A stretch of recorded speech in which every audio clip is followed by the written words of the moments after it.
Imagine a being who is both a god and a man, a sage and a mystic, a messenger and a magician. A figure who stands at the crossroads of worlds, between the heavens and the earth, the physical and the spiritual, the seen and the unseen.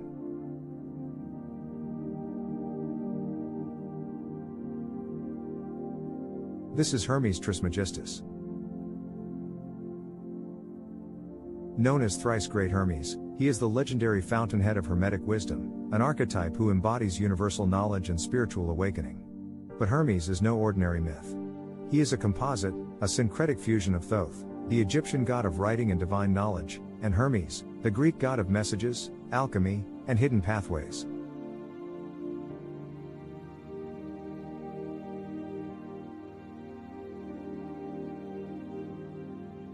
When these two mighty figures merged in the cultural crucible of Greco-Egyptian Alexandria, a new entity emerged. One whose teachings would echo across empires, resurface during the Renaissance, and quietly shape the very foundations of Western esoteric tradition.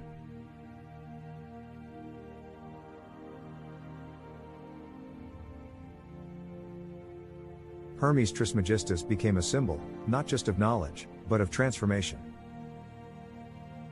And this is where our journey begins. Hermeticism is not a religion, nor merely a philosophy. It is a living stream of ancient wisdom, a current of thought that flows beneath many traditions. It is the art of inner alchemy, the science of spirit, the map of the soul's return to its source. Its roots are deep, its branches vast, and its fruit, illumination.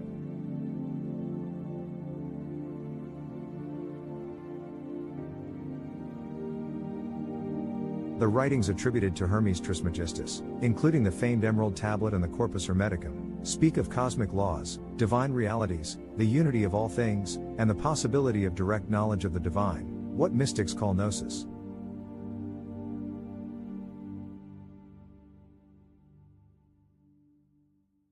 They whisper of a truth that exists before religion, before culture, before dogma. A truth that was once shared openly, then hidden, then rediscovered. So who was Hermes, really? Was he a man? A myth? A symbol?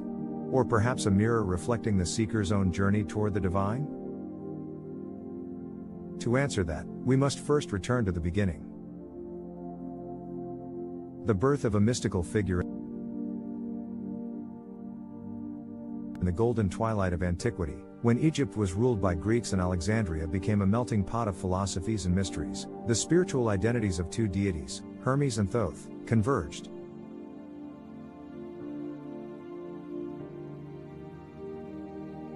Thoth, the ibis-headed god of wisdom, writing, and time, was revered in Egypt as the one who measured the stars, guided souls through the underworld, and preserved cosmic balance through sacred speech.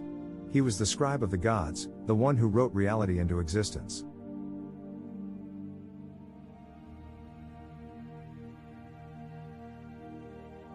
Hermes, in Greek lore, was the fleet-footed messenger of Olympus, the guide of souls, and the master of transitions between realms. But he was also the god of language, cunning, and hidden knowledge. He moved freely between the worlds.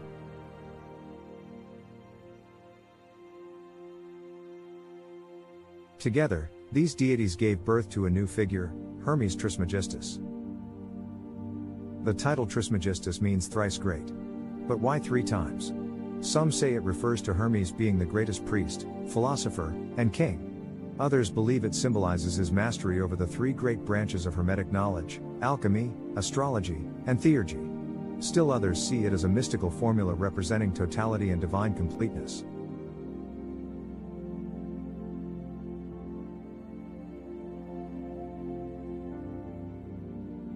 Regardless of its origin, the name stuck. And with it came a tradition that would stretch across millennia. The teachings of Hermes were not written by a single person. They were composed by many hands, across generations, each writing in the spirit of the thrice great master. These texts, esoteric, symbolic, poetic, were never intended for the masses. They were crafted for initiates. For those who sought the deeper truths of existence.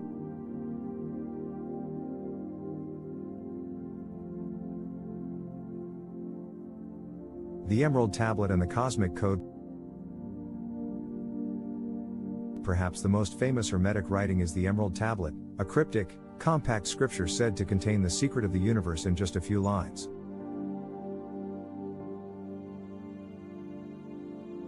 It begins with a phrase that has become the cornerstone of Hermeticism.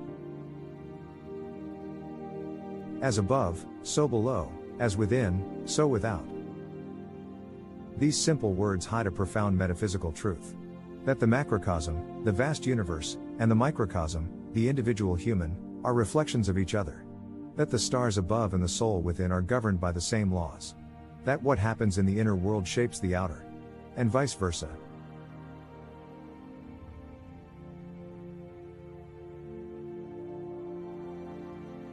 The Emerald Tablet claims that all things emerge from the One, and that by mastering this knowledge, the adept can perform miracles of the one thing.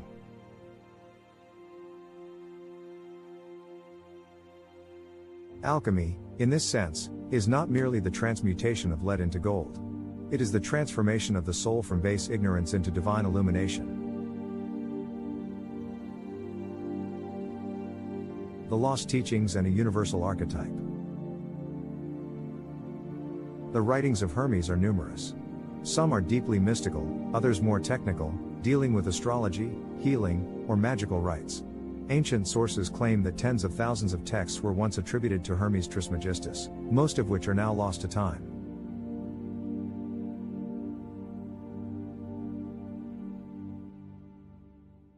What remains is the Corpus Hermeticum, a collection of philosophical dialogues between Hermes and his disciples, most often his son Tad or the healer Asclepius. These texts are not rigid doctrines. They are fluid conversations, full of paradox, poetry, and layered meaning.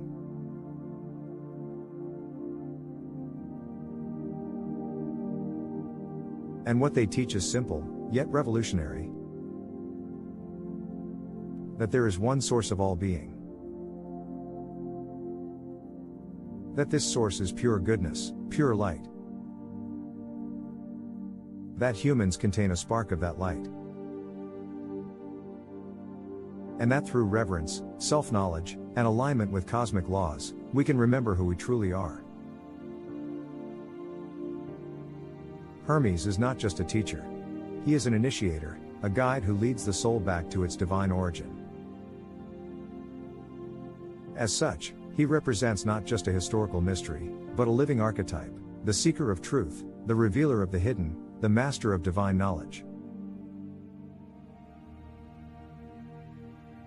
Hermeticism as a pathway of inner alchemy.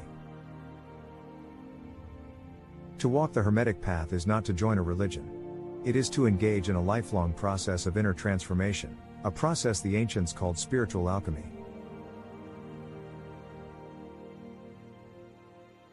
In this sacred science, the human being is both the subject and the substance. The base metals are our fears, attachments, and ignorance.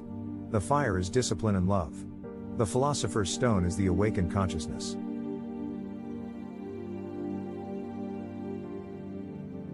And the gold? It is the purified soul, one that has remembered its divine origin and returned to its source. As we move deeper into this series, we will explore the core principles of Hermeticism, the hidden meanings behind its symbols, and how this ancient wisdom is more relevant today than ever before.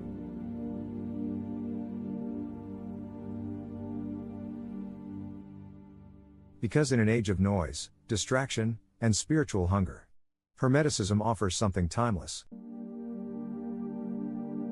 A path back to the center. A path to wholeness. A path to the divine, through you. The Divine Scribe and the Birth of Hermetic Thought. To understand the gravity of Hermeticism, we must begin with the figure who gave it its name, Hermes Trismegistus, Hermes the thrice great. But who, truly, was this enigmatic being? Hermes Trismegistus is not a man of history, but of mystery. He is not confined to any single civilization or mythos, he is a confluence. A spiritual synthesis. He embodies the Greek god Hermes, the swift-footed messenger, guardian of thresholds and bringer of divine messages. But he also encompasses Thoth, the ibis-headed Egyptian deity of the moon, of writing, of magic, of sacred speech. The god who measured time, recorded destinies, and guided souls through the underworld.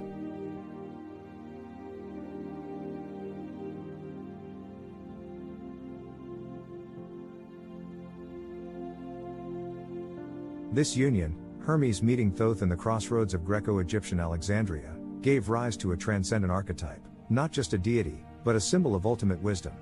Hermes Trismegistus became the voice of a knowledge so ancient, it was said to predate even the pyramids.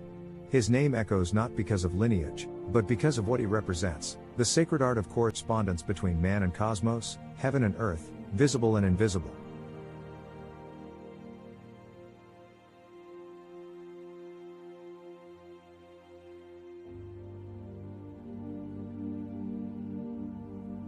The epithet Trismegistus, thrice great, is no poetic flourish. It is a title of reverence, of authority. In ancient Egypt, repetition meant emphasis. To say something once was to assert. To say it twice was to elevate. To say it 3 times? That was to crown it divine. He was considered the greatest of priests, of philosophers, and of kings, a master of ritual, reason, and rulership.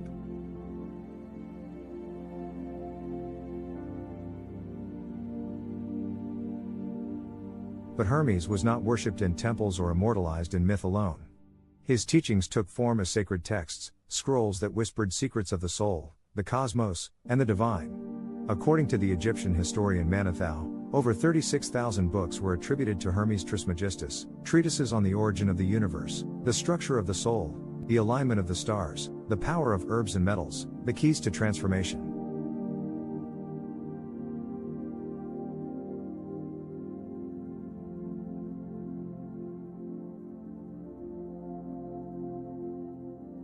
Most of those works have been lost, scattered like cosmic dust across time. Yet some survived, or were remembered, reshaped, reimagined by those devoted to the Hermetic current. Among these, one collection rose to prominence, the Corpus Hermeticum, a series of deeply mystical, often poetic dialogues between Hermes and his disciples.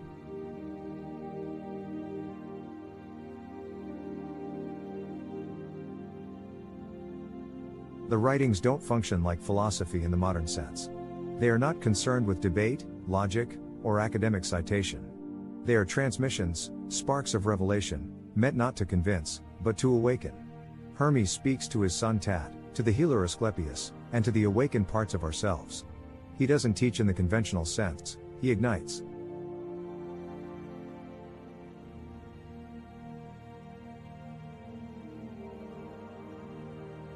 In the Corpus, the divine is not distant, not abstract. It is here. It breathes through all things. It is within you.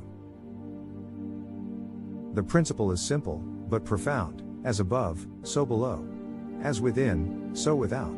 This Hermetic axiom, first recorded in the Emerald Tablet, became a cornerstone of Western esotericism. It implies that everything in the universe is interconnected, that the macrocosm is reflected in the microcosm, and that by knowing ourselves, we can know all things.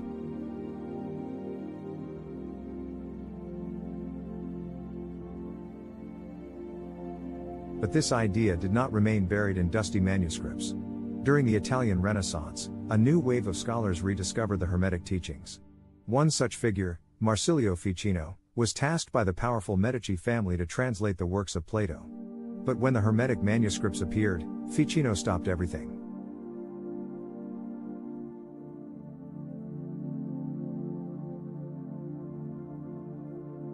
Why?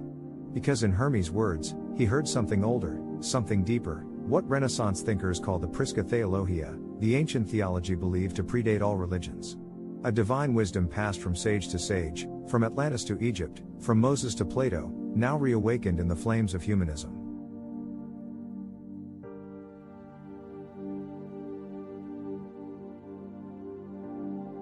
The Renaissance was not just a revival of art and science. It was a spiritual memory. And in that memory, Hermes was not merely a mythical teacher, he was a prophet, a bridge between East and West, pagan and Christian, celestial and terrestrial.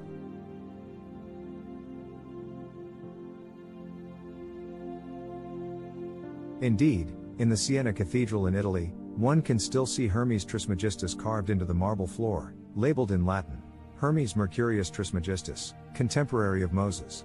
This was not metaphor. It was belief. Hermes was seen as a foundational figure in the lineage of divine revelation, equal to the prophets of the Bible, if not their instructor.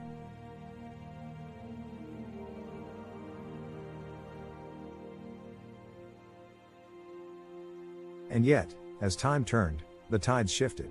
In the 17th century, a scholar named Isaac Casaubon published a groundbreaking critique. He showed, through linguistic analysis, that the Corpus Hermeticum was not from the time of ancient Egypt, but from the early centuries of the Common Era, likely written in Roman-controlled Alexandria between the 1st and 3rd centuries AD.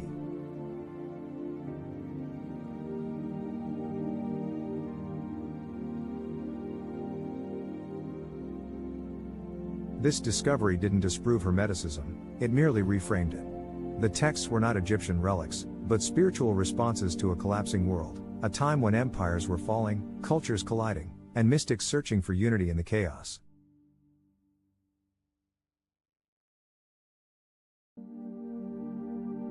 But for many, Casaubon's findings stripped Hermes of his halo. The Church, already wary of esoteric teachings, pushed Hermeticism into the shadows. Modern science dismissed it as superstition. And so, the wisdom of Hermes fell silent once again.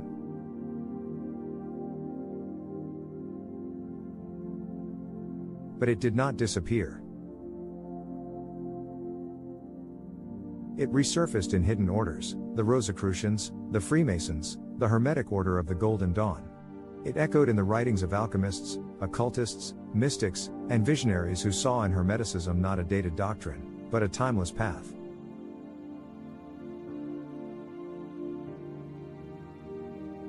And in 1945, as if summoned by fate, several Hermetic texts long thought lost were discovered near Nag Hammadi, Egypt.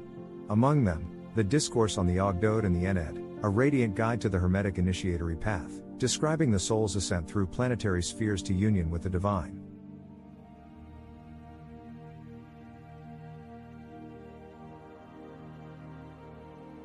Academic interest revived. Scholars like Garth Fowden, Kevin Van Bladel, and Wouter Hanegraaff began exploring Hermeticism not just as philosophy, but as lived spirituality, a blend of vision, ritual, altered states, and sacred transmission.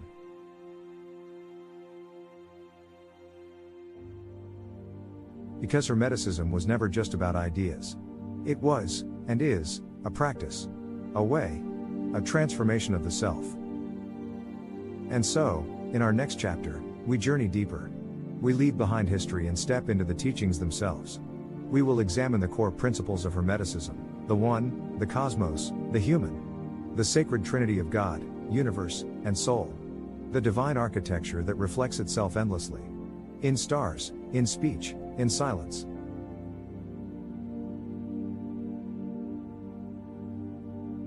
Stay with me, seeker of truth. The gates are beginning to open. The Trinitarian cosmos, God, universe, and the divine human. Now that we've traced the origins of Hermeticism and the revival of its voice through history, it's time to step into the heart of its doctrine, the sacred cosmology that binds together divinity, the universe, and the human soul.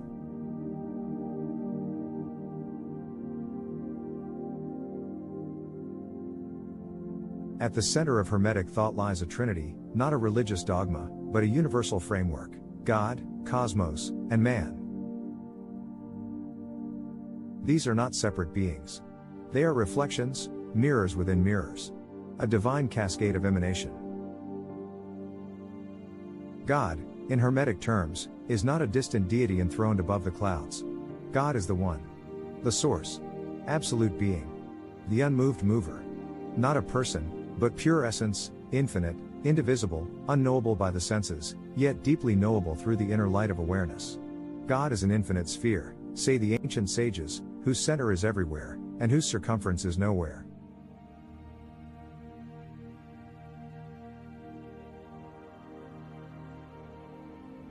From this source, the cosmos emanates, not created in a moment, but flowing continuously, like sunlight from the sun.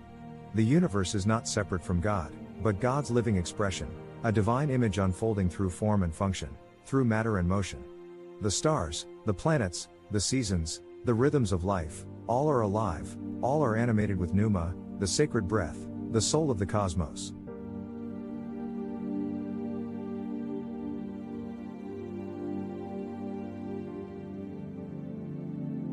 And within this living cosmos, there is man, not simply the biological human, but the conscious being, the image of the cosmos, and by extension, of God.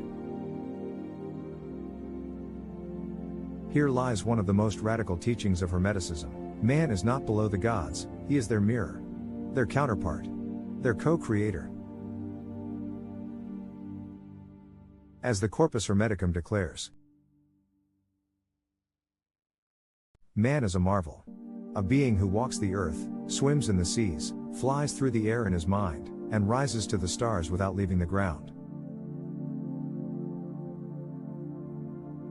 He is mortal and immortal, of body and of spirit, rooted in matter yet capable of grasping eternity.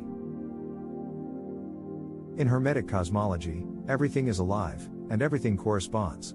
The planets are not just celestial rocks orbiting a sun, they are spheres of influence, intelligences, harmonics of being. The soul, when it descends into the body, must pass through these spheres, collecting traits, challenges, and characteristics, what we would call astrological imprints.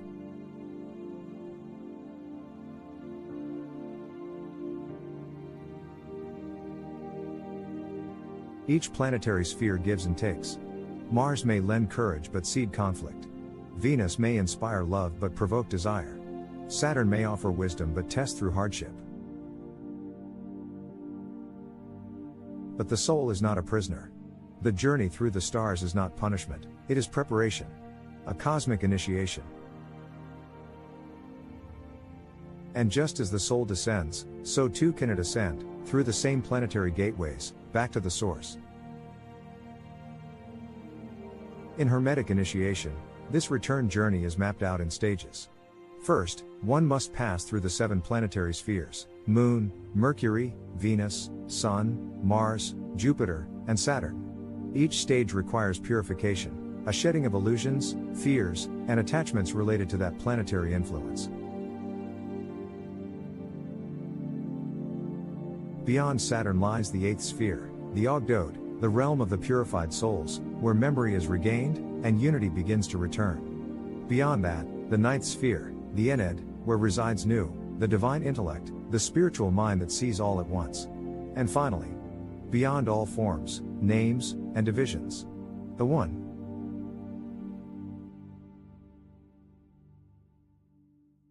This journey is not symbolic. It is mystical. It is internal. And it is available to all who seek.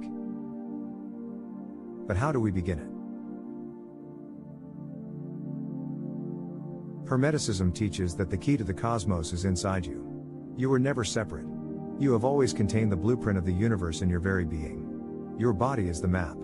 Your breath, the rhythm. Your mind, the mirror. And at the heart of it all, you're new.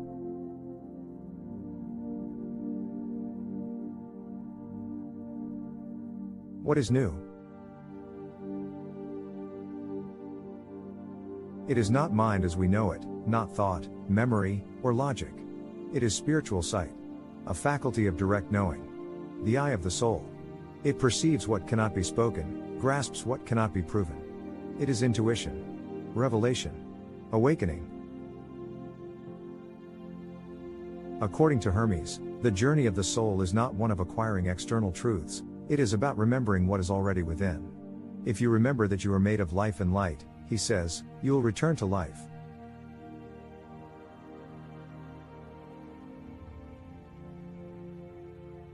And so, the Hermetic path begins with self-knowledge, but it does not end there. To know the self is to know the cosmos. And to know the cosmos is to begin to know God. This is not abstraction. It is transformation. That is why Hermetic texts are filled not with arguments, but with visions. The most famous begins with Hermes in meditation, pondering the nature of the universe. A radiant figure appears, Pimandres, the divine mind. He tells Hermes, I am the Nous of the Supreme. I know what you seek, and I am with you always.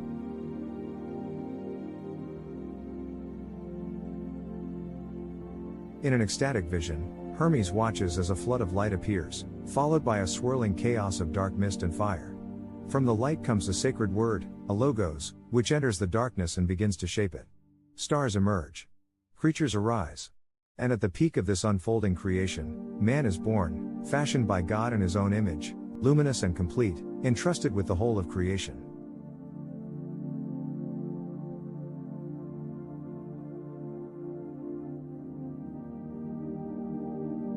But man becomes fascinated by matter. He descends into flesh, forgets his origin, and is trapped in the illusion of separateness. The vision continues. Hermes is told that the soul must now ascend, passing through the planetary spheres, shedding each vice and reclaiming its original light. And in the end, if it remembers, it will merge again with the One.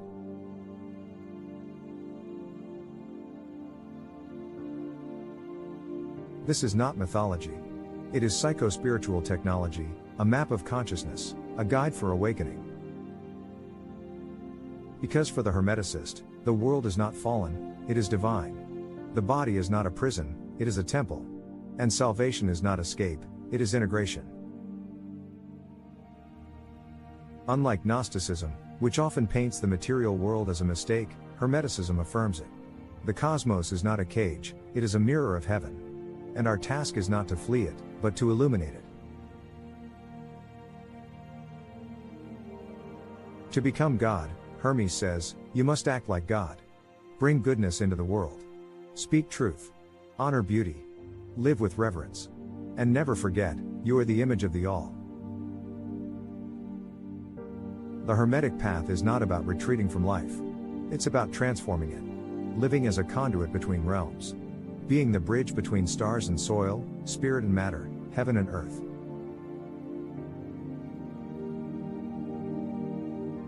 This is the sacred Trinity, God, cosmos, and man. 3 reflections. 1 light. In the next chapter, we'll explore the rituals and disciplines that support this path, practices designed to awaken new, to clarify perception, and to return the initiate to their divine origin.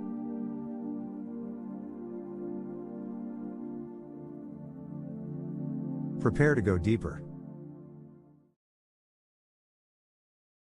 The path of initiation, awakening the divine within. Now that we've traced the cosmic trinity of God, cosmos, and man, the question arises: how does one walk this path? How does a seeker move from ignorance to illumination, from division to union, from shadow to light? The Hermetic tradition is not a theology to be memorized, it is a spiritual science, an initiatory journey of inner transmutation. The journey begins not in temples of marble or shrines of gold, but in the inner sanctum of the soul. And the guide through this invisible temple is none other than Hermes Trismegistus, not merely a mythical sage, but a symbol of your highest self. Whispering through the corridors of memory, stirring what you have forgotten.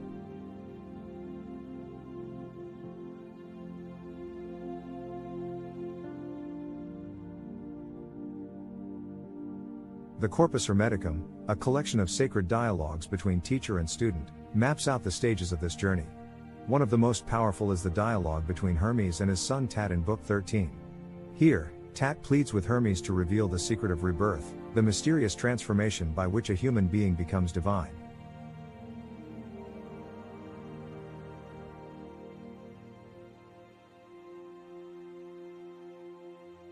But Hermes does not answer with simple instructions. Instead, he speaks in riddles, metaphors, and paradox. Why?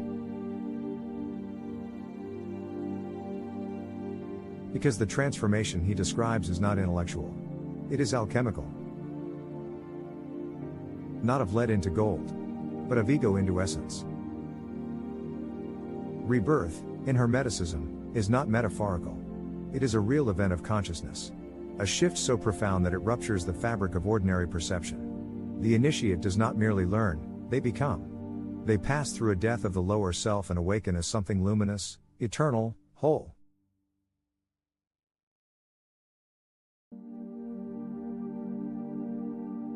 Tat begins in confusion, caught in the prison of the senses. But through ritual, vision, and divine assistance, he is reborn. O Father, He cries, "I see with the eyes of the heart. I am in all things, earth, air, fire, and water. I am before the womb and beyond the grave. I am everywhere." This is not madness. It is Gnosis. And it's not unique to Hermeticism. Every mystery tradition throughout history, from Egyptian temples to Tibetan monasteries, from the Eleusinian rites to Kabbalistic meditation, has spoken of a moment of ecstatic unveiling, where the veil of illusion is torn and the soul glimpses its eternal nature.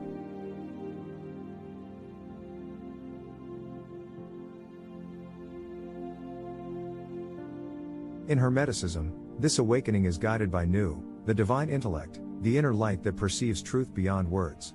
But it must be cultivated. This is where ritual practice enters.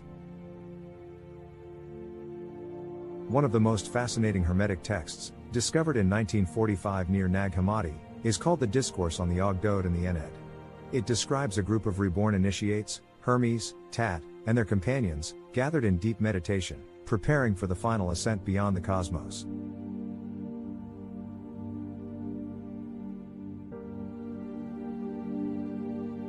Here, they do something unusual. They begin to chant vowels. The 7 Greek vowels, A-E-H-I-O-Y Om, were not just letters. They were sacred tones, each corresponding to a planet, a force, a gateway. As they intone the vowels in rising frequency, they begin to ascend through the planetary spheres, each vowel opening a portal, lifting the soul higher, until at last they pass beyond the stars, beyond time and form, into the realm of the One.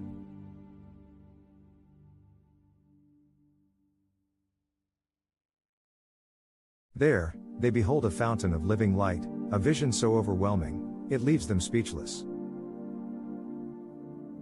And that's the point. The final stage of the Hermetic path is not taught. It is lived. Not spoken, but sung in silence. What the mind cannot grasp, the soul remembers. That's why Hermes instructs his son to write everything down in hieroglyphs, not to preserve knowledge, but to encode it in forms that bypass the intellect and speak directly to the heart.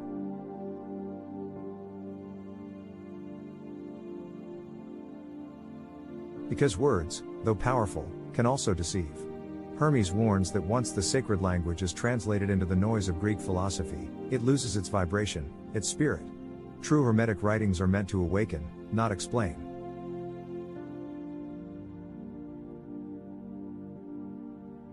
Even writing itself is treated as a double-edged sword, a pharmakon. In Greek, pharmakon means both medicine and poison. Writing preserves truth, but it can also replace direct experience with mere belief. People may mistake reading about the divine for knowing the divine.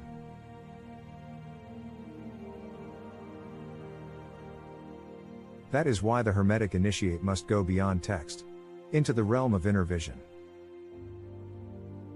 In Book I, Hermes receives his awakening not through teaching, but through a vision from Pimandres, the divine Nous. First, he sees a boundless light, a source of pure joy and unity. Then, a dark, watery chaos arises, roaring like a beast, filled with smoke and fire. Into this chaos descends the holy word, the Logos, bringing order, form, and life. It is here that man is born, created in the image of God, luminous and immortal. But man is seduced by form, by sensation. He falls into flesh and forgets who he is.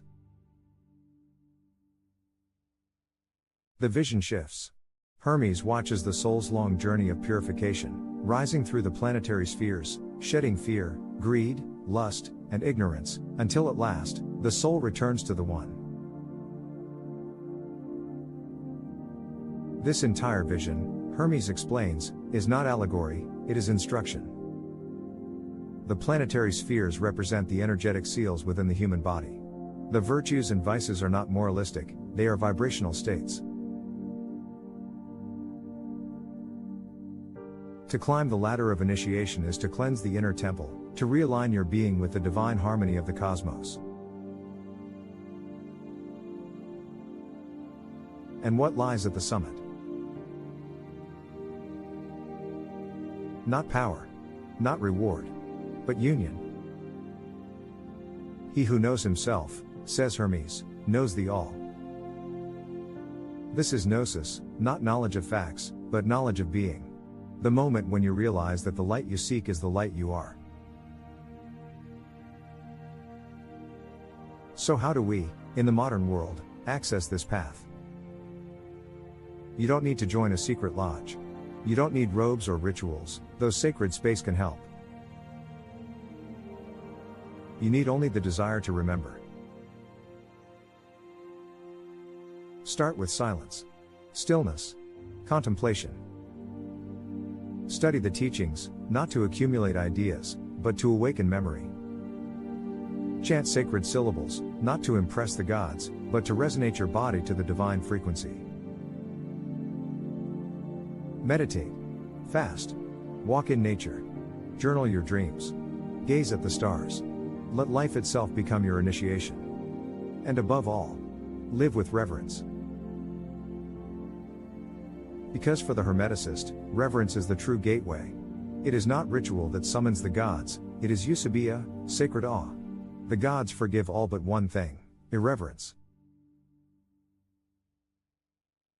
When you honor the cosmos, when you honor life, when you honor the divine within yourself and others, you align with the One. That is the secret of the Hermetic path. Not to transcend the world, but to transfigure it. In the next and final part of this journey, we will explore how Hermetic wisdom lives on today, how to apply it to modern life, and how remembering these ancient truths can transform your reality from within.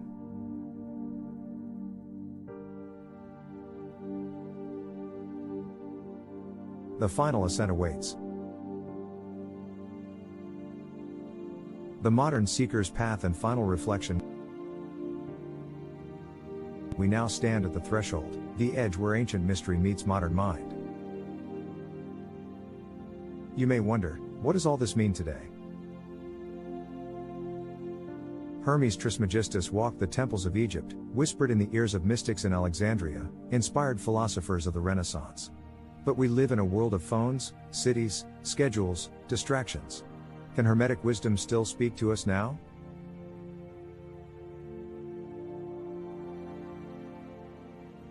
The answer, whispered through time, is a resounding yes. Because the Hermetic path is not bound by culture, era, or even language. It is a way of being, a lived recognition that you are not separate from the cosmos, but an expression of it.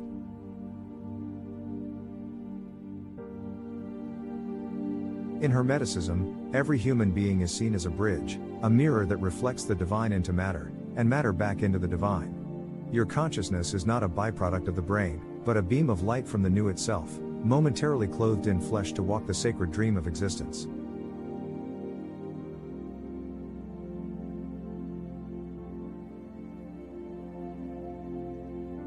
This is the true meaning of the famous Hermetic axiom. As above, so below. As within, so without. It's not just poetic. It is an instruction. A roadmap for navigating life as a sacred practice. If the universe is alive, and you are made in its image, then everything you think, feel, and do has resonance. Your attention shapes reality. Your words shape vibration. Your choices shape destiny, not only your own, but that of the collective.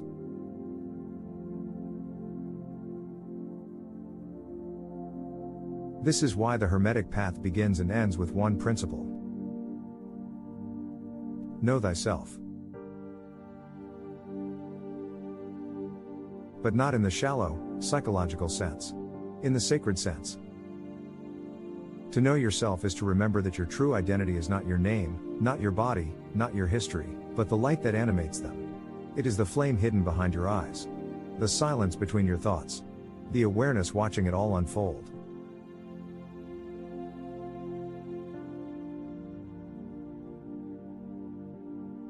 Hermes does not promise comfort. He promises clarity. And in a world like ours, filled with chaos, distraction, and spiritual amnesia, clarity is the highest form of power. So, how do you walk the Hermetic path in daily life? Not by dressing in robes or quoting ancient texts, but by living as if the divine is real, and it lives through you. Here are a few practices, simple yet profound, drawn from the Hermetic tradition, to begin embodying this path. Small blue diamond. 1. Morning contemplation. Greet the sun with awareness. Each morning, before reaching for your phone or stepping into the noise, take a moment to face the rising sun. In Hermetic cosmology, the sun is more than a star, it is a gateway, a living symbol of the One. By greeting it with reverence, you align your microcosm with the macrocosm.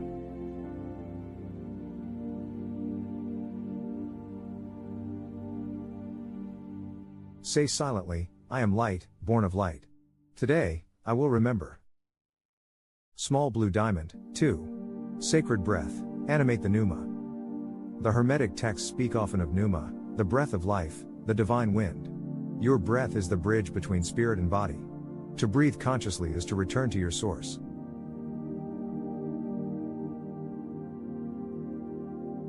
Practice rhythmic breathing, 4 seconds in, 4 seconds out, while imagining golden light filling your body. This simple act harmonizes your nervous system, aligns your energy, and tunes you into the present.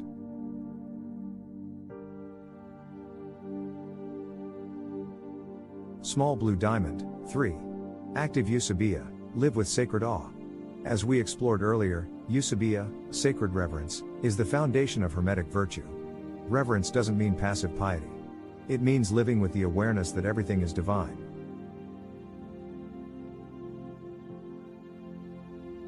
When you eat, bless the food. When you walk, honor the earth. When you speak, do so with intention. Every act becomes a ritual. Every moment becomes a temple. Small blue diamond. 4. Study and remember, read with inner fire. Reading the Corpus Hermeticum or texts like the Asclepius is not like reading philosophy. It's more like reading poetry from the divine. Don't analyze. Absorb. Read slowly, meditatively. Let the words stir ancient memories. Better still, copy the text by hand. The act of writing Hermetic sentences, even silently, imprints them into the soul. Small blue diamond. 5. Nightly return, reflect and realign. Before sleep, sit in stillness. Ask yourself, did I remember the One today? Did I act with light? Did I see through the eyes of Nous? This gentle reflection, done without guilt, strengthens your spiritual compass. Over time, it becomes second nature, and your life itself becomes the Hermetic text. But beyond any technique, what truly matters is your intention.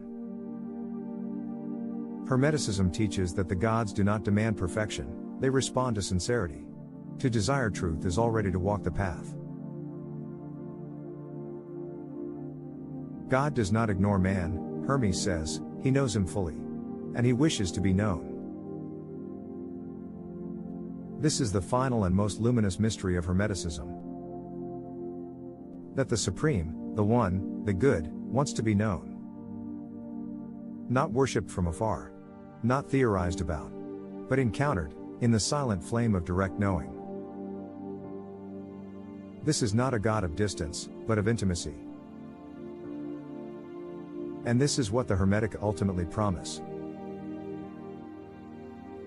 That through Nous, through Gnosis, through reverence and remembrance, you can come to know the divine. Not as belief, but as being. Not someday. Not after death.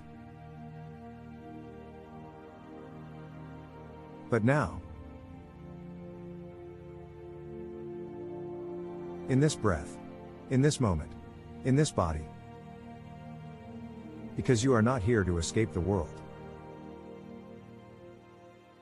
You are here to illuminate it. As we conclude this journey through the ancient light of Hermes Trismegistus, let these final truths remain with you. You are not lost. You are not broken. You are the light that forgot itself, only to remember more deeply. The teachings of Hermes are not dusty relics. They are seeds. And now, they have been planted in you. Tend them. Breathe them. Let them grow. Speak with Logos. See with Nous. Live with Gnosis. And above all, live as one who remembers. The cosmos is waiting.